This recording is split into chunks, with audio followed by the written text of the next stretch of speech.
Let's take a look at how to correct the contrast and color of a person's photo, as well as how to correct blemishes in the skin. The first thing it says in the lesson plan is to set up the photo to correct specifications. Now, if your photo comes in and your head is turned sideways, to correct that, you go to Image, Image Rotation, and then make the proper selection to get your head to be vertical. Now it says to crop the image. To do that, we need to click on the crop tool, and it's the fifth one down. 1, 2, 3, 4, 5. That's the crop tool. When you click on this, you go to this little pull down menu right here and make sure it's set to width by height by resolution. The lesson plan says to set it to 8 by 10 at 300 dpi. Yours will probably be blank, so you have to type yours in. 8 by 10 by 300. When you do, you're going to need to click and drag a box over top of your image to be like a school portrait. Now that means to have a little bit of space above the head and give me some neck and shoulders for the head to rest on. And we're just going to adjust our tabs until we get our image just the way we want. Remember, we want some neck and shoulders to show. We don't want the bottom to be too close to the chin. And we want a little bit of room up here at the top above the hair. Now, if it's cut off for any reason, just use the full height of the image. Not a big deal. And then go ahead and make sure that your face is centered. When you've done that, then you can go ahead and hit Enter to lock in that new crop. Now that we have your image cropped, we're going to duplicate the portrait for side-by-side comparison, before and after.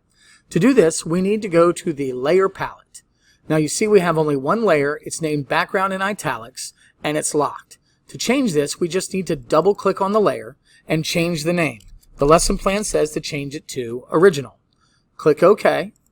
And now we need to change the size of the actual document. If we go to Image and Image Size, the image itself is 8 inches wide by 10 inches tall at 300 dpi. That's what we set it to with the crop. To change the document, we go back to Image, Canvas Size. Now, we're going to change the width. We're going to double the width from 8 to 16. And we want that extra document to grow out to the right over here. So to do that, we're going to click on the left middle arrow on our grid right here. And this is telling us that we're doubling the width and that extra document is going to be off to the right-hand side. Click OK, and now we have room to duplicate the layer and put our second layer over here. To do that, go back to the Layer palette. There's two ways to duplicate a layer. One is to go to the pull-down menu and select Duplicate Layer, or if you drag a layer over top of the new layer icon, you'll duplicate it as well. Now, it's named Original Copy, so let's double-click on that, and the lesson plan says to call it Alteration. And now we just need to go to the Move tool and slide that alteration layer over into the empty slot. Now you should have two layers, Original with the picture on the left, and Alteration with your picture on the right. Okay, so now we're ready to start adjusting our image. The first thing we want to do is correct the brightness and the contrast. We're going to do that under Image and Adjustments, then select Levels.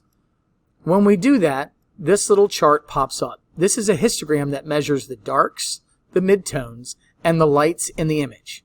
Now, right now, this graph shows me that I'm very midtone dominant, that I don't have a lot of bright whites and I don't have a lot of rich darks. To correct this, we're just going to move our black and our white pyramids to the base of the mountain. So the white pyramid I can grab and slide in until the mountain, this right here, starts to increase. Over here on the left, it's already started, so I'm really not going to adjust the left at all. If it looked like the white pyramid where I had little to nothing, I would slide this. But right now I already have a little bit of mountain there, and so I'm not going to touch the black for me. Yours is going to be different. Every image is different. You just want to slide your white pyramid and your black pyramid to the base of the mountain. When that's done, we need to adjust our midtones. Most of the time, the midtones are too heavy, and we need to adjust our slider to the left. When we adjust the slider to the left, we are expanding the amount of lights in the image, and we're compressing the amount of darks. Conversely, if I move it to the right, we're compressing how much lightness there is and expanding the darks. Chances are you're going to need to move your pyramid to the left to lighten your image until the skin looks normal. Now again, keep in mind that every image is different. Everybody's complexion is different. We're trying to get this to look the way it does under normal indoor lighting. When you think you've got your pyramids adjusted correctly, click OK. Now it's time to tackle the color of the image. Indoor photography is difficult because cameras rarely have enough bright light to properly expose the image. This is why outdoor daytime photos always turn out better than indoor photos. To correct for this, we're going to go to Image, Adjustments, and Color Balance. This is going to open up this window with these color sliders. We have cyan, magenta, and yellow on one side, red, green, and blue in the other. Now we can adjust for shadows, darks, midtones, or highlights, the brights. We're going to probably need to correct for midtones the most. What you need to do is analyze your photo and figure out what colors are showing up too much.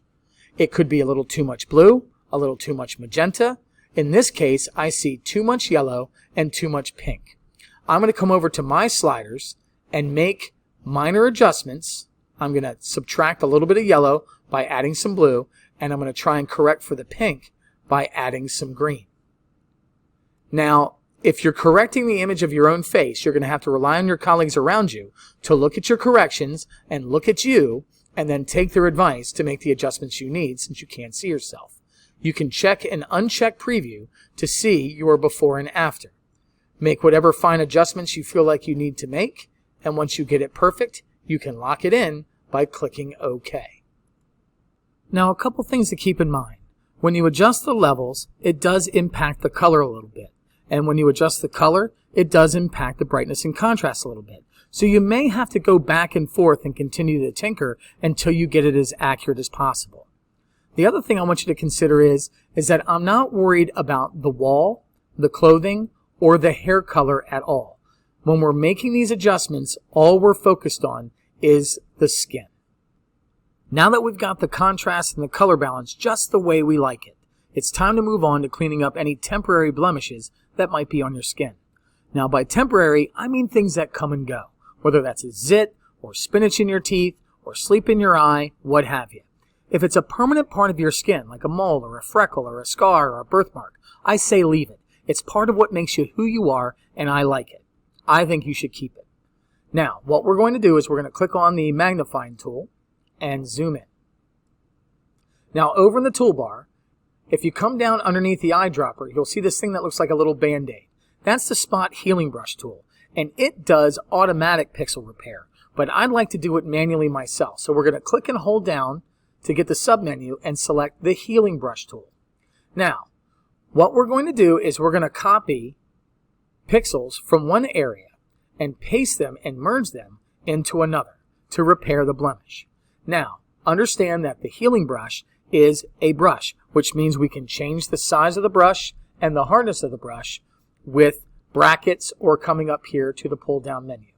Now, I'm going to drop the hardness down to 0, and I'd like the size of the brush to be slightly bigger than the blemish I want to repair.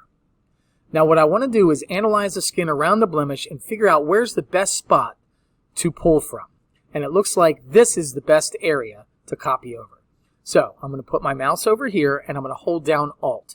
When I do, that gives me a target. This is me telling Photoshop, this is where I want to sample from.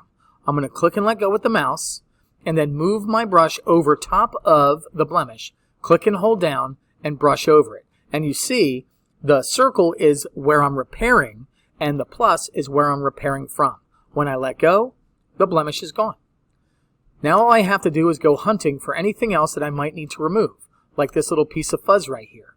Now my brush is too big, so I'm going to hit left bracket to shrink it down to size. I'm going to find skin around this that looks as close to what I need to repair as possible. This time I'm going to come either side is okay, but I'm going to go to the left. I'm going to hold down Alt to sample from that area, brush over, let go, voila. And that's it. You're all done. You've corrected for brightness and contrast, color balance, you cleaned up some temporary blemishes, and you look great.